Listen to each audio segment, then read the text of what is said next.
Assalamualaikum warahmatullahi wabarakatuh. Alhamdulillah, nahmaduhu wa nasta'inuhu wa nastaghfiruh wa na'udzubillahi min syururi anfusina wa min sayyiati a'malina. May yahdihillahu fala mudilla lahu wa may yudlil fala hadiya lahu. Asyhadu an la ilaha illallah wa asyhadu anna Muhammadar Rasulullah la nabiyya wa rasula ba'da. Perkenalkan, nama saya Aisyah Saknadia dari program Psikologi A Universitas Aisyah Yogyakarta dengan NIM 20 10 80 10 22. Nah, teman-teman, di sini saya akan menerangkan sedikit tentang pengertian sholat. Apa sih sholat? Bagaimana rukun-rukun sholat? Yang pertama, sholat. Sholat menurut 4 mazhab. Mazhab Maliki, Hanafi, Syafi'i, dan Hambali. Sholat secara bahasa berarti berdoa. Sedangkan pengertian sholat menurut syarah adalah ucapan-ucapan dan perbuatan-perbuatan tertentu yang dimulai dengan takbiratul ihram dan diakhiri dengan salam. Rukun sholat sendiri merupakan perkataan atau perbuatan yang akan membentuk hakikat sholat. Jika salah satu ini tidak ada, maka sholat tidak sah.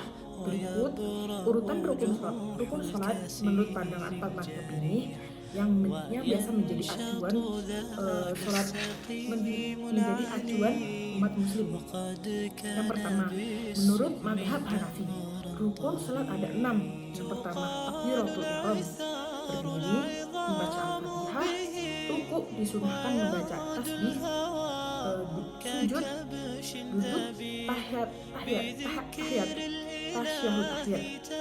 Dan yang kedua, menurut mazhab Maliki, rukun sholat ada 13. Yang pertama niat, yang kedua takbiratul ihram, berdiri, membaca Al-Fatihah, kemudian ruku, kemudian i'tidal atau bangun dari ruku, kemudian sujud, duduk di antara dua sujud, duduk di antara tasyahud akhir, membaca tasyahud akhir, membaca sholawat Nabi, salam, serta tertib.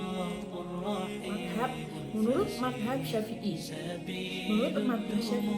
rukun sholat ada 13. Yang pertama niat, takbiratul ihram, kemudian berdiri, membaca Al-Fatihah, ruku, i'tidal atau bangun dari ruku, kemudian sujud, duduk di antara dua sujud, duduk tasyahud akhir, membaca tasyahud akhir, membaca sholawat Nabi, salam, serta tertib. Samanya dengan mazhab yang keempat. Menurut mazhab Hambali, rukun sholat ada 13. Yang pertama takbiratul ihram, berdiri, membaca Al-Fatihah, ruku, i'tidal atau bangun dari ruku, sujud, duduk di antara dua sujud, duduk tasyahud akhir, membaca sholawat Nabi, salam, tertib, serta tumaninah. Tumaninah adalah berdiam sejenak setelah gerakan sebelumnya. Kita pindah ke hukum sholat. Sholat adalah fardhu ain, berarti wajib bagi setiap umat muslim, laki-laki maupun perempuan yang sudah balik dan mampu untuk melaksanakannya. Jika meninggalkan sholat berjamaah tanpa udzur, maka sholatnya sah, namun dia berdosa. Allah Subhanahu wa Ta'ala berfirman dalam Quran Surat Al-Baqarah ayat 43 yang berbunyi, A'udzubillahi minasyaitonirrajim, Bismillahirrahmanirrahim. Wa aqimus sholata wa atuz zakata warka'u ma'ar raki'in. Subhanallahul azim. Yang artinya, dan dirikanlah sholat, tunaikan zakat, dan duduklah bersama orang-orang yang rukuk. Menurut Ibnu Rahimahullah menyatakan bahwa kebanyakan para ulama berdalil dengan ayat ini menjadi dasar wajibnya sholat berjamaah. Kata bersama dalam ayat tersebut memiliki makna menemani atau menyertai. Jadi pada dasarnya ayat ini berarti dirikanlah sholat bersama yang lain atau berjamaah. Dalil lain dari sunnah Rasulullah SAW, dalam hadis dinyatakan ada seorang laki-laki buta meminta izin kepada Rasulullah SAW untuk tidak mengikuti sholat berjamaah di masjid. Atan nabiyya rajulu a'mala faqala ya Rasulullah innahu laysa li fi qa'idu yaquduni illal masjidi fasala Rasulullah an yura hatta lahum fayusalla fil baiti farahatta lahum falamma wata'ada'ahu faqala hal tasma'u nada'an bisolati na'am qala fa'ajib. Ini artinya beliau bertanya, apakah kamu mendengar suara adzan? Ia pun menjawab, ya. Lalu beliau berkata, kalau begitu penuhilah panggilan itu. Demikian pula hadis dari Ibnu Abbas rahimahullah. Nah, selanjutnya, sholat dalam keadaan berkendara. Sholat dalam keadaan dapat dilakukan apabila telah masuk waktu sholat dan kendaraan tersebut tidak mungkin berhenti dalam keadaan seperti itu. Sholat dapat dilakukan dalam keadaan duduk dan menghadap sesuai dengan arah perjalanan kendaraan. Salat merupakan suatu kewajiban yang harus dilaksanakan untuk mendapat ridha Allah Subhanahu wa taala. Tentu sebagai umat Islam tidak boleh meninggalkan salat meski hanya satu waktu. Jika masih memungkinkan untuk berhenti atau dengan kata lain musafir yang berpergian dalam kendaraan pribadinya, maka berhentilah dan lakukanlah sholat, kemudian kembali melanjutkan perjalanan. Nah, karena kita tidak akan pernah tahu kapan kita akan pergi atau meninggal atau kejadian apa yang akan menimpa kita nanti atau satu detik setelah ini. Maka berbuatlah baik dan kerjakan amal soleh selagi kita masih diberi kesempatan. Nah, di slide selanjutnya ada video tentang perjalanan. Maksud dari video ini adalah ketika kita sedang melakukan perjalanan, entah itu jauh atau tidak, atau mungkin kata lain ada musafir gitu ya. Ketika sudah mendengar adzan dan sudah memasuki waktu adzan untuk sholat, maka berhentilah sejenak dan kerjakan sholat. Mungkin ada hikmah yang bisa kita ambil. Terima kasih.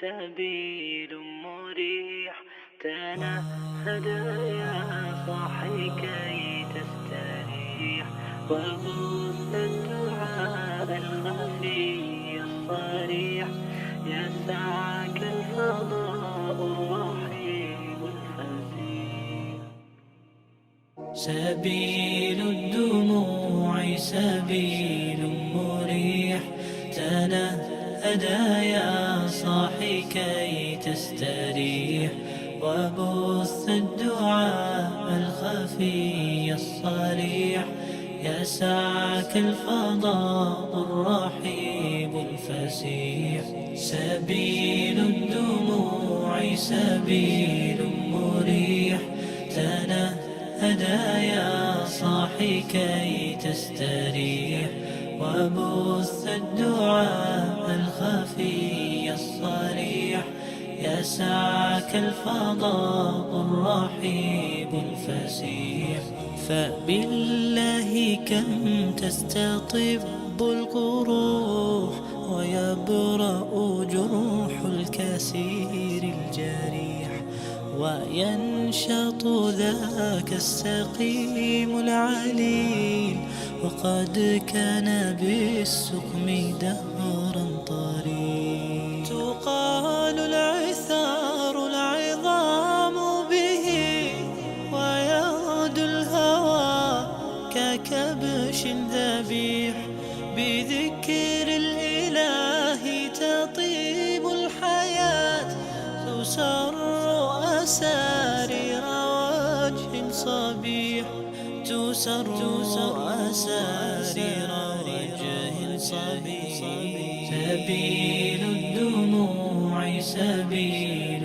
مريح تنهدى يا صاحي كي تستريح وبث الدعاء الخفي الصريح يسعك الفضاء الرحيب الفسيح سبيل الدموع سبيل مريح تنهدى هدايا صاحي كي تستريح وبث الدعاء الخفي الصريح يسعك الفضاء الرحيب الفسيح تنحى يا حزن واهجر فؤادا توكل بجد بعزم فصيح فإني علمت بأنك نجوى ولبس خبيث مضل قبيح تبختر ترجل بصوت وخيل فما لك في الأرض درب صحيح إلى الله عدنا وبالله نذنا ليطوى زمان بائس شحيح ليطوى زمان بائس شحيح سبيل الدموع سبيل مريح تنهدى يا صاحي كي تستريح وبث الدعاء الخفي الصريح يسعك الفضاء الرحيب الفسيح سبيل الدموع سبيل مريح تنهدى يا صاحي كي تستريح وبث الدعاء الخفي الصريح يسعك الفضاء الرحيب الفسيح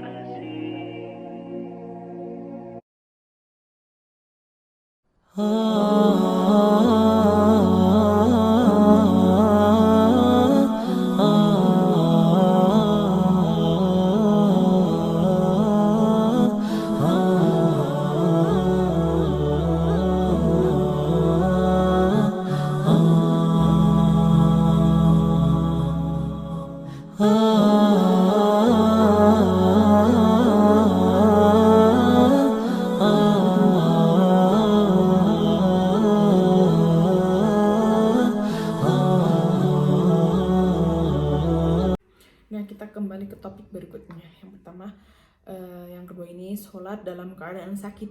Di tengah kondisi sakit pun, sholat masih bisa dikerjakan, sebab Allah memberi keringanan kepada orang yang sakit untuk mengerjakannya. Keringanan apa yang dimaksud? Keringanan yang dimaksud adalah jika orang sakit tidak dapat mengerjakan sholat atau tidak mampu mengerjakan sholat dengan berdiri atau duduk, maka boleh menunaikannya dengan posisi tidur terlentang dengan wajah menghadap kiblat dan posisi bantal lebih tinggi. Posisi tidur juga bisa dengan cara memiringkan badan ke arah kiri atau ke arah kiblat. Nah, setelah ini ada video tentang bagaimana cara mengerjakan sholat ketika sakit. Happy watching!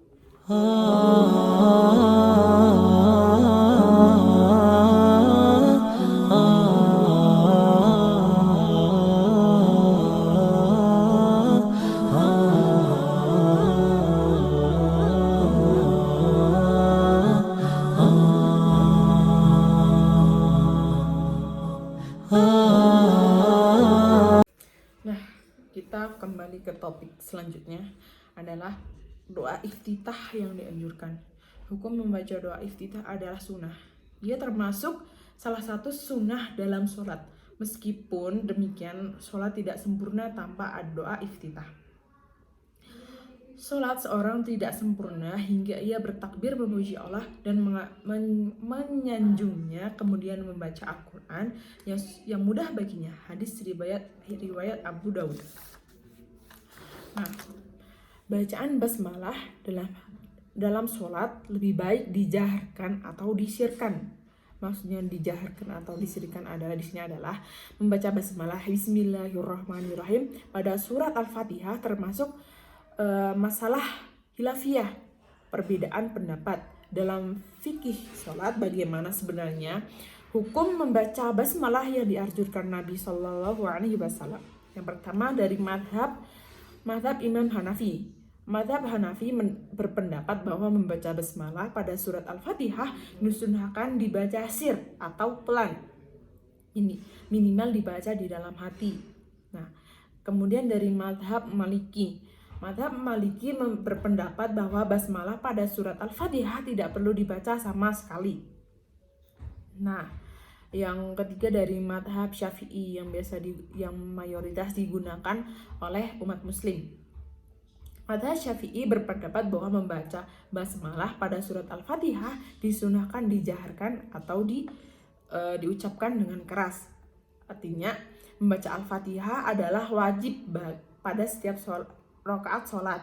Tidak ada bedanya, baik pada rakaat pertama maupun pada rakaat kedua. Basmalah itu merupakan bagian dari sholat yang tidak boleh ditinggalkan dan harus dibaca dengan suara keras pada sholat subuh dan 2 rakaat pertama pada sholat maghrib dan isya. Selain rakaat tersebut, maka harus dibaca pelan atau dilantunkan di dalam hati.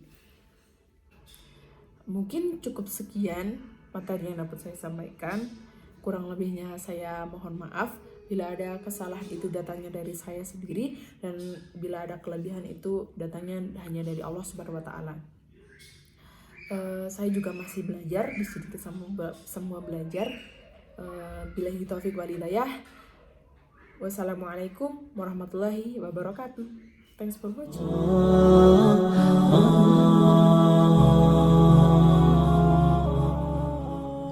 جمال الوجود بذكر